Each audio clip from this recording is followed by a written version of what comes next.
Estoy sentada aquí mirando la silla donde Ricardo solía sentarse. Han pasado 15 años y todavía no puedo traerme a moverla. Soy Margarita. Tengo 83 años y necesito contarte sobre lo último que mi esposo me dijo antes de morir.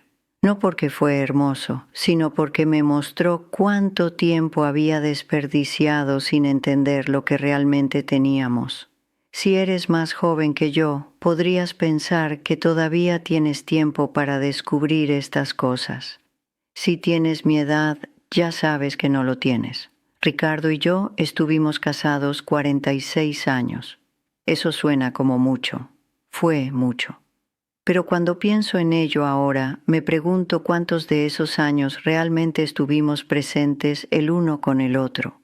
Realmente ahí, no solo ocupando la misma casa, la misma cama, la misma vida. Nos casamos cuando tenía 22 años, él tenía 24. Ceremonia pequeña en la iglesia de mis padres, nada elegante. Recuerdo estar parada junto a él sintiéndome calmada, no alegre, no emocionada, solo calmada. La gente seguía diciendo lo afortunada que era. Qué buen hombre era él, qué hermoso se veía todo.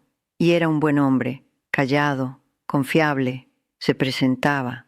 No bebía demasiado, nunca gritaba, nunca levantó una mano. Todas las cosas que mi madre decía que hacían un buen esposo, lo que no sentí y no sabía que se suponía que debía sentir era pasión o conexión profunda o la sensación de que no podía imaginar la vida sin él. Solo pensé, esto tiene sentido, esto es lo que haces, así que lo hice. Y luego pasé 4 décadas y media viviendo con esa elección. Los primeros años fueron realmente buenos, mejores que lo que vino después. Hablábamos más entonces, no sobre sentimientos o sueños, sino sobre cosas pequeñas, vecinos, su trabajo, lo que pasó en la tienda. Nos sentábamos en la mesa de la cocina después de cenar y él me contaba sobre algo en la planta. Yo le contaba sobre la mujer en el supermercado que siempre comentaba sobre lo que compraba. Nada importante, solo compartiendo el día. Solía tomar mi mano cuando caminábamos al pueblo, no románticamente, solo automáticamente, como si perteneciera ahí. No pensé mucho en ello en ese momento. Pensé que eso es lo que la gente casada hacía. Luego llegaron los niños, 5 de ellos en 12 años, y de repente no había tiempo para sentarse en mesas o caminar tomados de la mano o hablar sobre nada. Había ropa que lavar, comidas, citas médicas, facturas, la maquinaria interminable de mantener una familia funcionando. Ricardo empezó a trabajar más horas extras. Decía que era por nosotros, para que pudiéramos ser más seguros. No discutí. Pensé que eso era amor, trabajar duro, proveer, asegurarme de que las cosas fueran estables. Ninguno de nosotros notó cuándo dejamos de tomarnos de la mano, o cuándo dejamos de quedarnos en la mesa, o cuándo las conversaciones se volvieron solo coordinación. ¿Puedes comprar leche? La caldera está haciendo ruido. Tu madre llamó. Todavía dormíamos en la misma cama. Todavía nos movíamos por la vida como una unidad. Todavía parecíamos una pareja casada desde afuera. Pero en algún punto del camino dejamos de tener curiosidad el uno por el otro. Dejamos de hacer preguntas reales. Dejamos de vernos como personas en lugar de solo roles. Yo era la esposa, la madre, la que manejaba la casa. Él era el esposo, el proveedor, el que arreglaba cosas. Y eso funcionó. Durante décadas eso realmente funcionó. Recuerdo mi cumpleaños número 50. Ricardo trajo flores a casa, flores del supermercado, agarradas de camino a la caja. Le agradecí, las puse en agua, hice la cena. Esa noche, acostada en la cama, pensé, ¿esto es? ¿Así se ve el resto de mi vida? Luego me sentí culpable por siquiera pensarlo, porque Ricardo era bueno, nunca me había lastimado, nunca me había traicionado, nunca había hecho nada malo. El matrimonio estaba bien, bien era suficiente. No, me dije que sí, me dije que estaba siendo desagradecida al querer más, que la pasión era para gente joven y yo necesitaba aceptar lo que tenía. Así que lo hice. Dejé de preguntarme si era feliz y me enfoqué en estar agradecida por lo que era bueno. Los años siguieron pasando. Los niños crecieron y se fueron. La casa se quedó en silencio. Ricardo se jubiló. Luego yo me jubilé. De repente teníamos todo este tiempo y nada con qué llenarlo excepto el uno al otro. Y ya no sabíamos cómo hacer eso. Desarrollamos rutinas separadas. Él veía televisión en la sala, yo leía en la habitación. Cenábamos juntos porque era lo que siempre habíamos hecho, pero las conversaciones eran las mismas que habíamos tenido durante 30 años. El clima, pastillas que necesitábamos recoger, si el árbol del vecino se estaba muriendo, nada real, nada que requiriera que realmente nos viéramos. Pensé que eso era normal, que esto es lo que pasaba con todos los matrimonios eventualmente. Te quedabas sin cosas que decir, te acomodabas en un silencio cómodo, pero el silencio cómodo y el silencio doloroso no siempre son tan diferentes, solo te acostumbras a uno de ellos. Entonces Ricardo se enfermó. El diagnóstico llegó en marzo, cáncer pancreático, etapa 4. El doctor dijo tal vez 6 meses, tuvimos 4, y en esos 4 meses algo extraño sucedió. Toda la estructura que habíamos construido, las rutinas, los roles, la distancia cuidadosa, todo se derrumbó. Ricardo ya no podía trabajar, no podía arreglar cosas, no podía ser el proveedor. Yo no podía mantener todo de la forma en que solía hacerlo. Éramos solo nosotros. 2 personas enfrentando el final sin nada más que actuar. Y empezamos a hablar, no sobre morir. Ninguno de nosotros podía manejar eso directamente, sino sobre otras cosas, cosas pequeñas que nunca habíamos mencionado.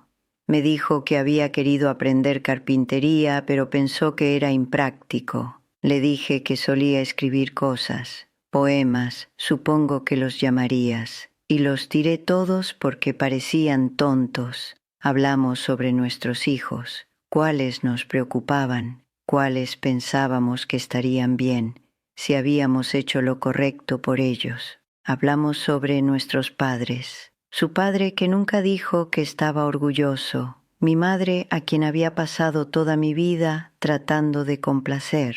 Pequeñas confesiones, nada dramático, pero honestas de una manera en que nunca habíamos sido antes. Una tarde, tal vez 3 semanas antes de que fuera al hospicio, estábamos sentados en la sala. Él estaba en su silla, yo estaba en el sofá. La luz entraba por la ventana, esa luz de tarde que hace que todo se vea más suave de lo que es. Y dijo algo que había estado esperando escuchar durante 46 años sin saber que estaba esperando. Dijo, «Nunca te pregunté qué querías. No entendí al principio. ¿Qué quieres decir?», dije. «Todos estos años, nunca te pregunté qué querías, con qué soñabas, qué te haría feliz. Solo asumí que estábamos bien». Me quedé sentada sin saber qué decir. Porque tenía razón, nunca había preguntado, pero yo tampoco le había dicho. Nunca pensé que tenía permitido querer cosas más allá de lo que ya teníamos. Habíamos pasado 46 años siendo educados el uno con el otro, considerados, cuidadosos de no pedir demasiado o esperar más de lo razonable. Y en toda esa educación nunca habíamos sido realmente honestos. Quería decirle que estaba bien, que había estado bien, que habíamos hecho lo mejor que pudimos, pero lo que salió fue, no sabía cómo decirte. Y eso era verdad. No sabía cómo decirle que me había sentido sola a veces, incluso cuando él estaba justo ahí, que había querido más conversación, más conexión, más de él. No sabía cómo decir eso sin sonar desagradecida, sin parecer que no apreciaba todas las formas en que había sido bueno. Así que no dije nada. Durante décadas no dije nada, y él tomó mi silencio como contentamiento. En el hospicio, durante la última semana, tuvimos más conversaciones reales de las que habíamos tenido en 20 años, sobre arrepentimientos, sobre cosas que deseábamos haber hecho, sobre la vida que habíamos construido y si había sido suficiente. Una tarde estaba ajustando su manta, siempre tenía frío para entonces, y me miró con esta expresión que nunca había visto antes. No miedo, no tristeza, solo claridad, como si todo lo que había estado nublado de repente no lo estuviera, y dijo, lo hicimos bien, ¿no? No era una pregunta sobre si habíamos tenido éxito o si habíamos sido felices. Era una pregunta sobre nosotros, sobre si la vida que habíamos tenido juntos, tranquila, cuidadosa, mayormente separada, había valido la pena. Quería decir que sí. Quería decirle que lo habíamos hecho mejor que bien, que no cambiaría nada, pero lo que salió fue, nos quedamos, asintió, como si eso fuera exactamente lo que quería decir, como si entendiera que quedarnos era todo lo que habíamos logrado hacer. Murió 2 días después, y he pasado 15 años tratando de entender lo que ambos quisimos decir, lo que nos quedamos realmente dice sobre un matrimonio. Porque sí nos quedamos, cumplimos nuestros votos, criamos 5 hijos, nunca nos traicionamos ni nos lastimamos de formas obvias, pero tampoco llegamos completamente nunca, nunca nos dejamos entrar completamente, nunca nos arriesgamos a ser completamente conocidos. Nos amamos de la única manera que sabíamos cómo, cuidadosamente, silenciosamente, sin pedir demasiado o dar más de lo que se sentía seguro.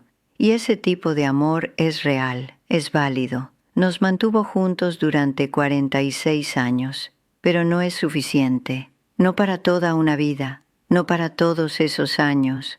Pienso en todas las conversaciones que no tuvimos, todas las preguntas que no hicimos, todos los momentos que pasamos lado a lado pero no realmente juntos. Pienso en las veces que quise decirle algo y no lo hice porque pensé que sonaría tonto, las veces que parecía lejano y no pregunté en qué estaba pensando porque tenía miedo de la respuesta. Fuimos tan cuidadosos el uno con el otro, tan educados, tan determinados a no ser una carga. Y en todo ese cuidado y educación nos perdimos el uno al otro, no completamente. Hubo buenos momentos, estuvo la dulzura temprana, estuvieron los últimos meses cuando finalmente hablamos honestamente. Pero la mayor parte de esos 46 años los pasamos actuando el matrimonio en lugar de realmente estar casados. Después de que murió, encontré cosas, notas que se había escrito a sí mismo, una lista de lugares que quería visitar. Libros que había querido leer, pero nunca llegó a hacerlo. Pequeña evidencia de toda una vida interior que nunca conocí porque nunca pregunté. Y me di cuenta. Viví con este hombre durante 46 años y no lo conocía realmente. Y él no me conocía realmente a mí. Conocíamos las superficies, los hábitos, las preferencias, pero no las cosas más profundas. No los sueños o miedos o las partes de nosotros mismos que mantuvimos privadas. La gente seguía diciéndome lo afortunada que era de haber tenido tantos años con él, lo bendecida que era de que había sido fiel y amable. Y lo fue, y fui afortunada. Pero también pasé esos años confundiendo resistencia con intimidad, confundiendo la ausencia de conflicto con la presencia de conexión. No peleamos, no nos lastimamos deliberadamente, nunca fuimos crueles, pero tampoco nos presentamos completamente nunca. Nunca nos arriesgamos a ser vulnerables o a exigir más o a admitir que estar bien no era realmente suficiente. Estoy agradecida por lo que tuvimos, lo estoy. Estoy agradecida por la estabilidad, por la compañía, por el hecho de que estaba ahí cada día haciendo lo mejor con lo que sabía. Estoy agradecida por esos últimos meses cuando finalmente hablamos honestamente, cuando finalmente preguntó qué quería yo y finalmente admití que había estado guardando cosas, pero también cargo con este entendimiento que llegó demasiado tarde, este conocimiento de que el amor real, requiere más que solo quedarse. Requiere presentarse completamente, tener curiosidad, tomar riesgos, hacer preguntas incluso cuando tienes miedo de las respuestas. Y no hicimos eso. Nos quedamos seguros, nos quedamos educados, nos quedamos cuidadosos y nos quedamos juntos. Pero estábamos solos de formas que importaban. Tengo 83 años ahora. Ricardo se fue hace 15 años y finalmente entiendo lo que me estaba preguntando en esos últimos días. Lo hicimos bien, ¿no? Quería saber si había sido suficiente, si quedarnos había valido la pena, si la vida que habíamos construido, segura, estable, emocionalmente distante, había contado como amor, y dije, nos quedamos, porque eso es todo lo que sabía con certeza. Habíamos resistido, habíamos durado, lo habíamos hecho funcionar, pero desearía haber sabido cómo hacer más que resistir. Desearía haber sabido cómo realmente vivir con él en lugar de solo existir a su lado. Estoy agradecida por los años, por lo que tuvimos, por los momentos de dulzura y la honestidad final. Pero también cargo con esto el entendimiento de que desperdiciamos tanto tiempo siendo cuidadosos en lugar de ser cercanos, siendo educados en lugar de ser reales. Y eso es algo que no puedo recuperar, no puedo arreglar, no puedo rehacer. Gracias por sentarte conmigo mientras trabajo en esto, por escuchar a una anciana tratar de darle sentido a un matrimonio que terminó, pero todavía no se entiende completamente. Si quieres sentarte conmigo otra vez, estaré aquí, todavía pensando en lo que significa quedarse, y si eso es lo mismo que estar juntos. Cuídate, como sea que eso se vea para ti.